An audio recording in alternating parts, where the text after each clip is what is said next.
kalau memang panjenengan ada bukti, ada manuskrip, ada dokumen, ada prasasti yang menunjukkan bahwa berdirinya NU itu atas restu 5 orang habaib, itu tolong sampaikan ke saya.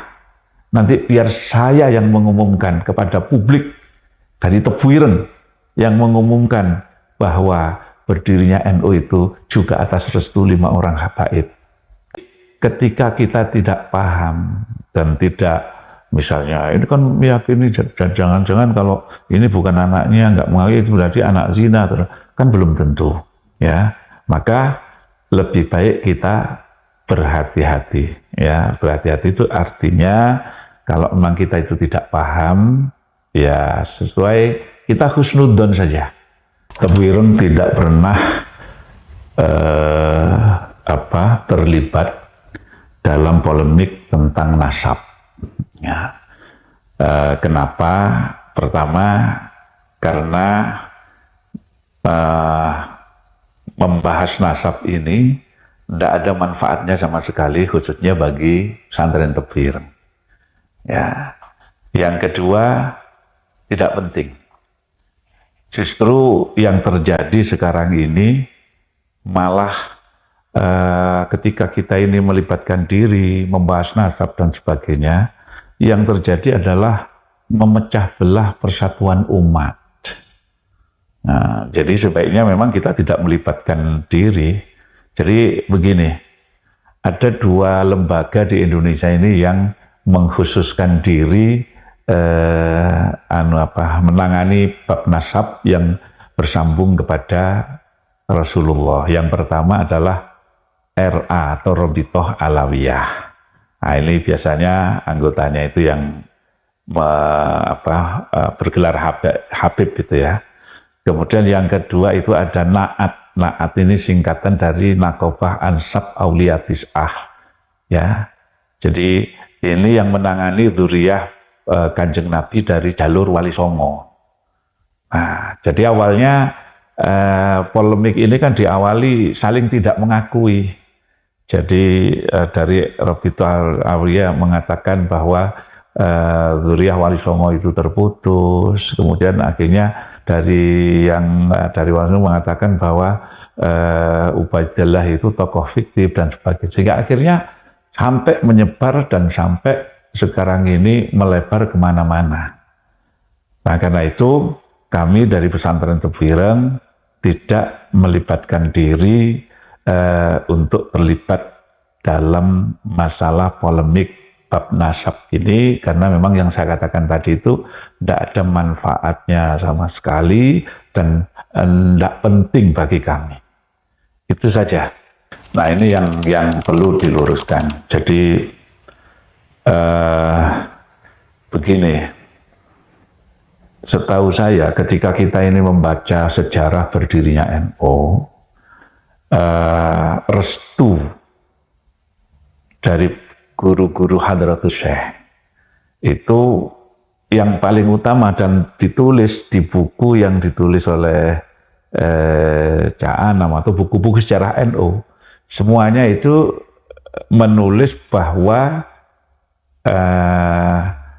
sejarah berdirinya NU itu atas restu Syekhona Khalil sebagai gurunya Hadratus Syekh, yang dengan wasilah Kiai As'ad Samsul Arifin sebagai murid daripada Syekhona Khalil yang dipasrahi untuk mengantarkan tongkat, tasbih dan bacaan Ya Jabbar Ya Qahar itu kepada Hadratus Syekh. Nah, dan Kiai As'ad itu wafat tahun 1990. Beliau sempat menceritakan bagaimana restu dari Syekhona Khalil itu diberikan kepada Kiai Hasim. Nah, dan videonya itu ada, karena beliau pelaku, ya pelaku. Sehingga akhirnya itulah yang ditulis di buku-buku sejarah berdirinya Nahdlatul Ulama. Adapun klaim bahwa mungkin kalau nggak salah saya pernah dengar itu ada seorang Habib yang mengatakan bahwa berdirinya Nahdlatul Ulama itu atas restu 5 orang habaib.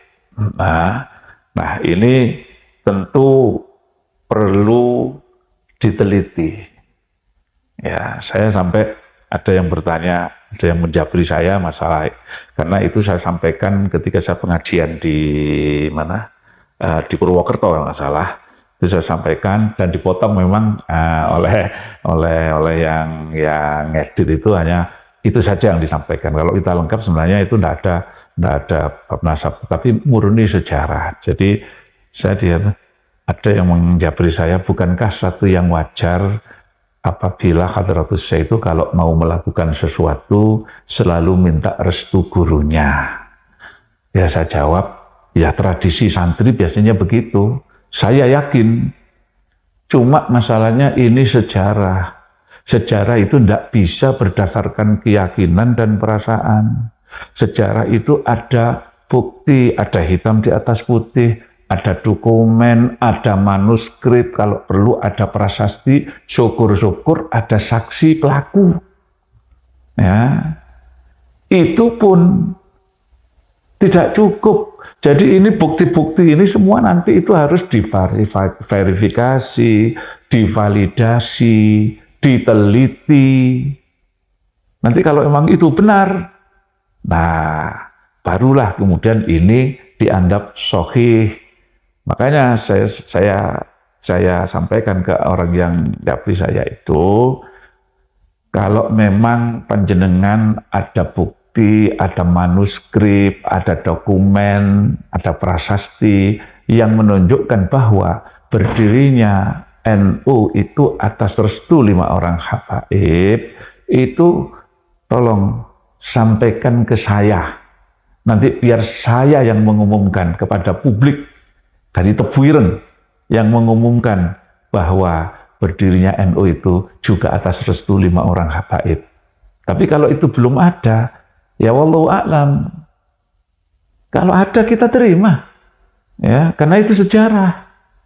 Ya, tetapi selama itu belum ada bukti, belum ada fakta, dokumen yang mendukung, maka keyakinan kami bahwa pendirian NU yang paling utama itu adalah atas restu Syekhona Khalil.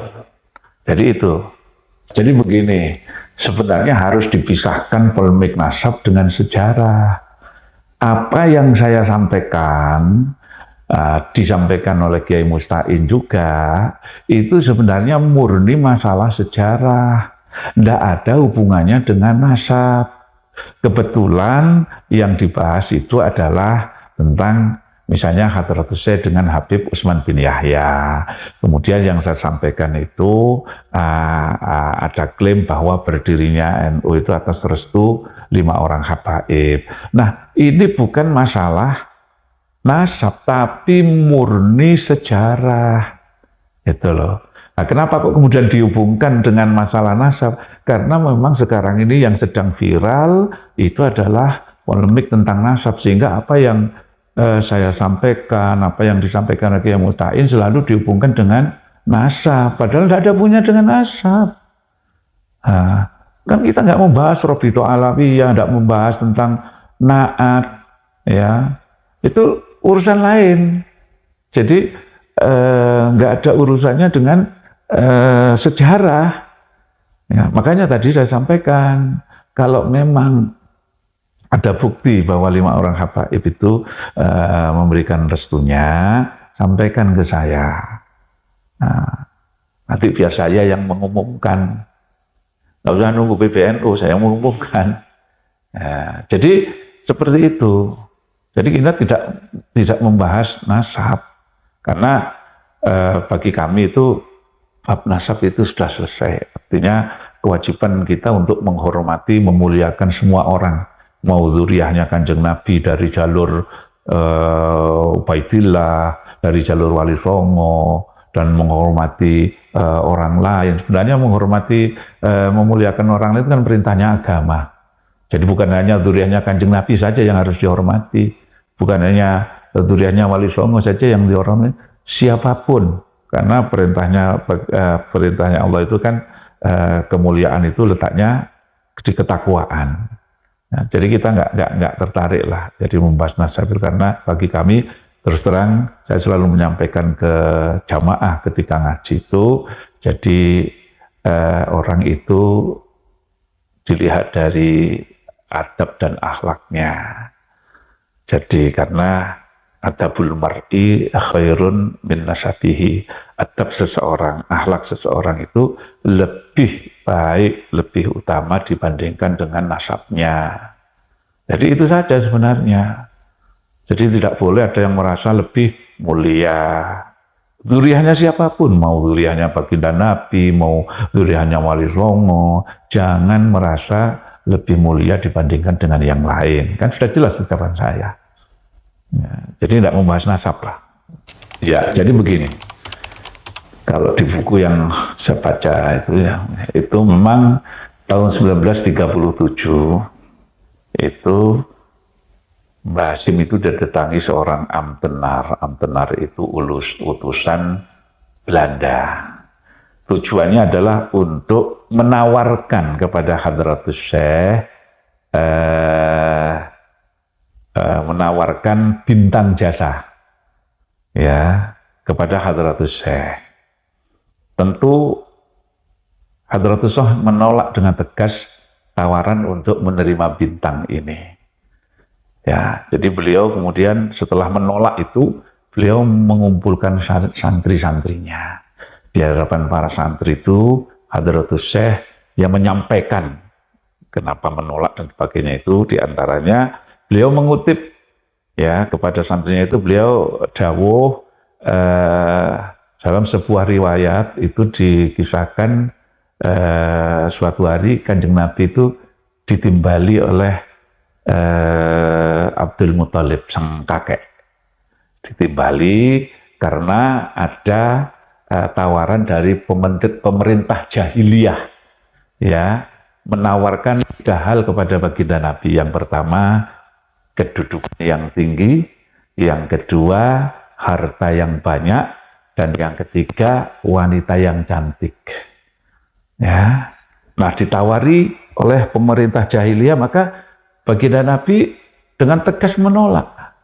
Beliau mengatakan seandainya mereka mampu meletakkan matahari di tangan kanan saya dan bulan di tangan kiri saya, jadi maka saya tetap akan menolak. Saya akan tetap berjuang ya sampai cahaya Islam itu menyebar dimanapun, di mana-mana, atau saya yang hancur lebur menjadi korban. Nah, jadi itu alasan Kanjeng Nabi, karena ketika ditawari itu kan dengan tujuan untuk menghentikan. Jadi Kanjeng Nabi itu diminta untuk menghentikan dakwah Islam dengan iming-iming jabatan tinggi, harta yang banyak, wanita yang cantik. Nah, apa yang disampaikan oleh Hadratus Syekh ini sebenarnya sudah jelas, ya, sudah jelas bahwa beliau menolak bintang jasa itu karena mengikuti langkah baginda Nabi, ya. Nah, kita tidak bisa membayangkan seandainya waktu itu Hadratus Syekh menerima bintang jasa dari Belanda, ya otomatis kan terikat dengan aturan macam-macam ya. Nah, saya membayangkan bisa jadi Indonesia tidak akan pernah merdeka, karena ketika Hadratus Syekh itu menerima itu, sehingga mungkin lebih kalem fatwanya. Dulunya itu melarang rakyat untuk pergi haji naik kapal Belanda, melarang ini, melarang itu, melarang kerjasama dengan pemerintah Belanda dengan dalam bentuk apapun. Itu semua fatwa-fatwa beliau. Seandainya beliau menerima, kemudian harus lebih sopan, lebih halus, mungkin Indonesia bisa jadi tidak akan pernah merdeka. Itulah mungkin ya, sehingga yang menjadikan Muhammad Arsyad Syihab itu menggelari Hadratus Syekh dengan gelar Wadi'ul Labinatil Istiqlali Indonesia. Jadi peletak dasar kemerdekaan Indonesia. Nah, salah satunya ya karena beliau menolak bintang jasa itu, bisa jadi itu alasan pertama. Karena itu saya mohon mulai sekarang jangan membanding-bandingkan dengan Hadratus Syekh dengan Habib Sayyid Utsman bin Yahya, ya, karena memang bukan bandingannya dan tidak bisa dibandingkan. Dalam sisi perjuangan saja nggak bisa dibandingkan, karena Hadratus Syekh itu anti Belanda, sementara Habib Utsman itu mungkin lebih mendekati Belanda, lebih mendekati ke penjajah, ya. Terserah kalau memang mendekati penjajah itu mungkin salah satu strategi, wallahu a'lam. Tapi yang jelas Mbah Hasyim sudah dianugerahi gelar pahlawan nasional oleh pemerintah Indonesia. Jadi itu saja. Jadi saya mohon supaya dihentikanlah. Jangan lagi membawa-bawa, membandingkan Hadratus Syekh ini dengan Habib Utsman bin Yahya, ya, karena bukan bandingannya. Sebenarnya begini ya. Jadi kemudian masalah nasab, masalah nasab dan masalah keilmuan ini memang dua hal yang berbeda sebenarnya, ya. Kalaupun makanya ini kita harus berhati-hati, ya. Jadi kita harus berhati-hati. Kalau saya tadi saya katakan saya tidak bukan termasuk yang harus menolak secara total bahwa Pak Alawi ini bukan keturunan baginda Nabi. Itu saya tidak termasuk yang menolak secara total. Tapi saya lebih menyoroti kalau memang apa istilahnya ini dzurriyyahnya Kanjeng Nabi, kan seharusnya semuanya juga mencontoh kepada akhlaknya, adabnya dan sebagainya. Kan ada habaib atau sayyid, karena mohon maaf saya ini lebih senang menggunakan istilah sayyid, ya. Jadi kalau habaib itu Rabithah Alawiyah, kalau naat tadi itu gelarnya itu Sayyid Syarif. Dan Mbah Hasyim di dalam kitab At-Tibyan itu di Qanun Asasi terakhir itu menyebut Sayyid, bukan menggunakan Habib, marganya Asgaf, ya. Nah, jadi ketika kita tidak paham dan tidak, misalnya ini kan meyakini dan jangan-jangan kalau ini bukan anaknya, nggak mengakui itu berarti anak zina, kan belum tentu, ya. Maka lebih baik kita berhati-hati, ya. Berhati-hati itu artinya kalau memang kita itu tidak paham, ya sesuai kita husnudzon saja, ya. Jadi lebih baik apa istilahnya husnudzon terhadap sesuatu yang mungkin salah, ya, daripada kita suudzon kepada sesuatu yang benar, kan begitu, ya. Jadi lebih baik kita husnudzon kepada sesuatu yang walaupun itu salah, daripada kita ini suudzon kepada sesuatu yang benar, ya. Tentu lebih baik lagi kalau husnudzon kepada sesuatu yang benar, kan begitu. Maka kita kembalikan semua urusan itu kepada Allah Subhanahu wa Ta'ala, karena saya pikir ini nggak ada yang benar, nggak ada yang salah polemik tentang nasab ini. Yang kalau menurut saya yang salah yang mempermasalahkan sebenarnya, ya, nggak ada kerjaan aja sepertinya, ya. Jadi saya pikir semoga polemik ini segera berakhir. Saya lebih senang kalau misalnya Tebu Ireng ini justru berperan mendamaikan mereka. Kita undang dari Naat, dari Rabithah Alawiyah datang ke Tebu Ireng, kita berdiskusi baik-baik, kemudian damai, rangkulan, tidak ada masalah, tidak ada ini, itu akan bagi saya tentu lebih menarik dibandingkan dengan yang lain. Nah, semoga ada inisiatif seperti itu. Karena sepertinya PBNU juga masih